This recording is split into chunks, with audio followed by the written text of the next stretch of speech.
my friends. Today I thought I'd tell you the story of Priscilla the Chicken.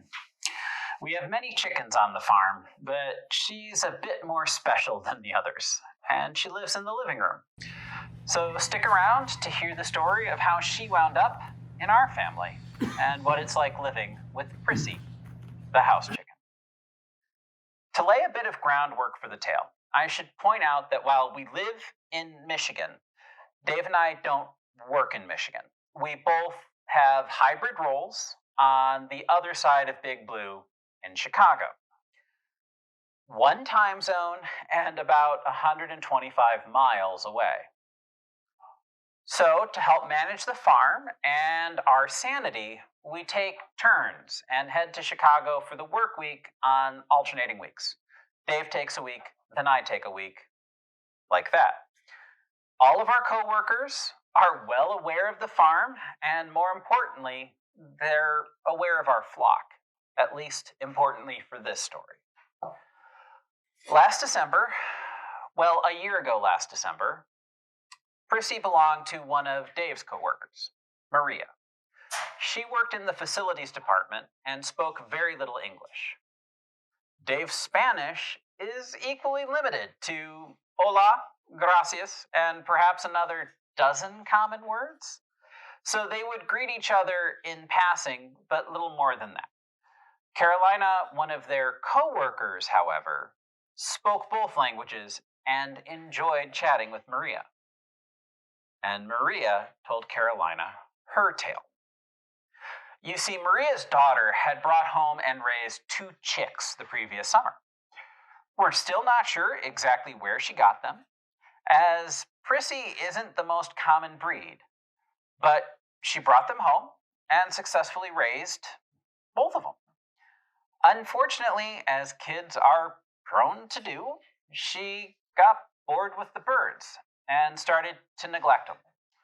One of them wound up getting trapped in a garbage can and dying, leaving the family with one lonely chicken that no one really wanted. So hearing this, Carolina volunteered Dave as a possible home for the chicken. And she gave Dave a heads up to that fact. But Maria was a bit shy and very self-conscious of her English. So even though we knew about the chicken, it took her several weeks to bring the matter up with Dave. But he agreed to add the chicken to the flock and let me know it was coming. We didn't have much concern about a single chicken, especially when coming from an urban setting, being particularly disease-ridden. But we try and have reasonable biosecurity on the farm. And unfortunately, we hadn't adopted an adult bird to our chicken flock since we started the flock. We weren't set up to quarantine a new chicken, especially in the middle of winter. So since it was Wednesday and I was expecting a chicken to show up the following Thursday night, I ran to Kalamazoo after work and bought a guinea pig cage, a small chicken feeder, and a small chicken waterer. But no chicken showed up. In fact, it was nearly a month later on a Tuesday morning, around 10 o'clock, when Maria surprised Dave by letting him know, I have the chicken with me, and handed him a cardboard box with a small gray chicken inside. So Dave texted me a picture of the bird in a box with just the line, I have the chicken. Well, we had a cage for her in Michigan, but Dave needed to stick around in Chicago for 2 more days with no cage or chicken feed.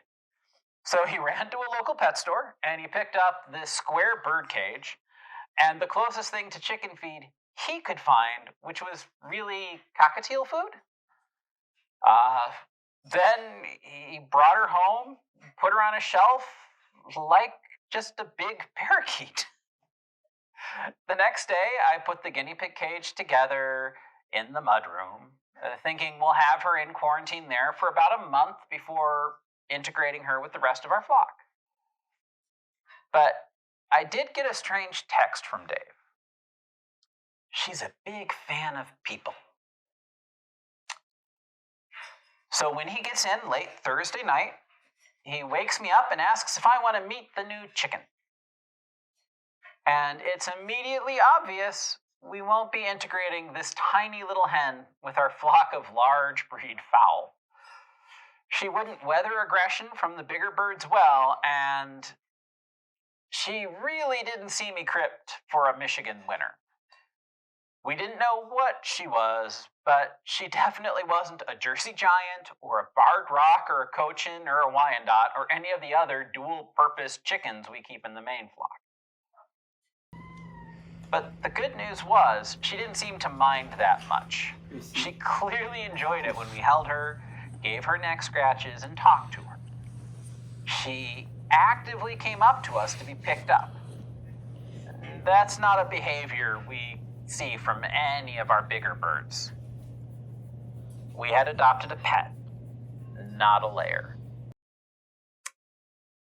We didn't realize this had triggered a series of events that would wind up kind of altering the entire direction of the farm, but that'll be a story for next week.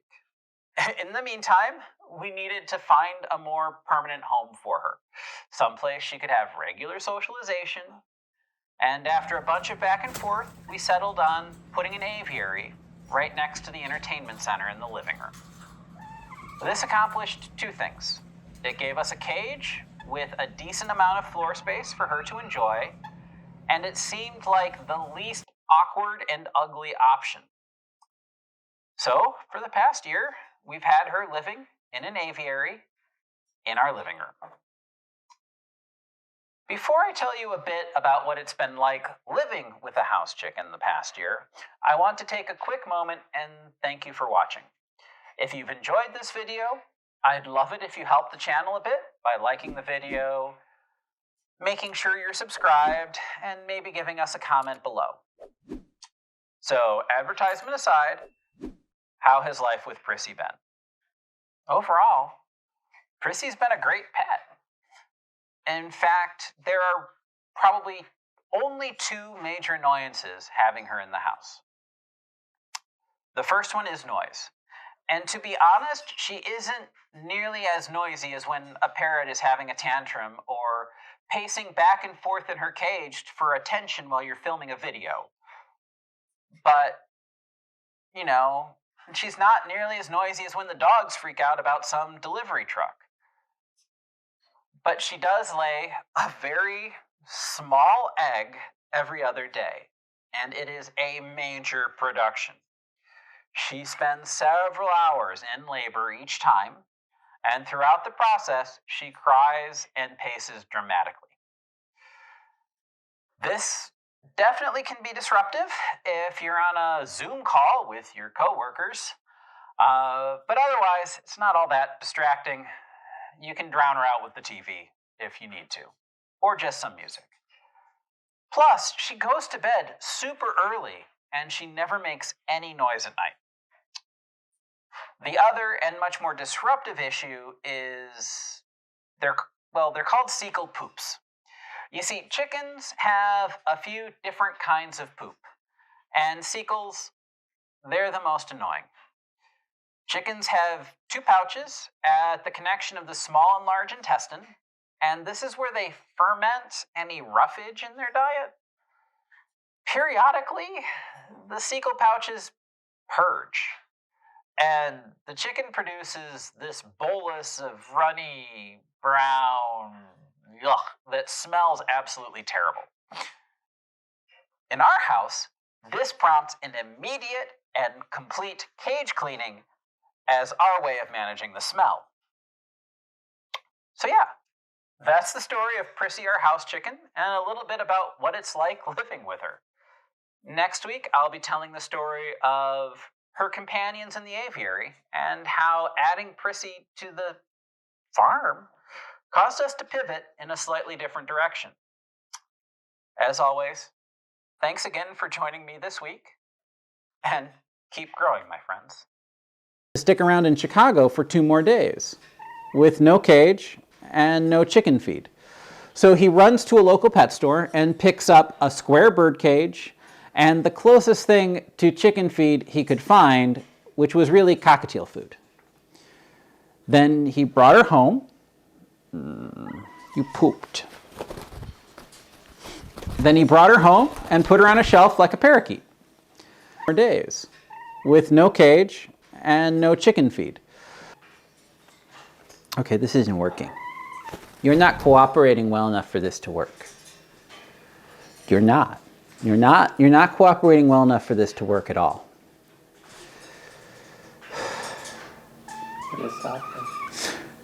Let's stop. I'll probably film a couple of scenes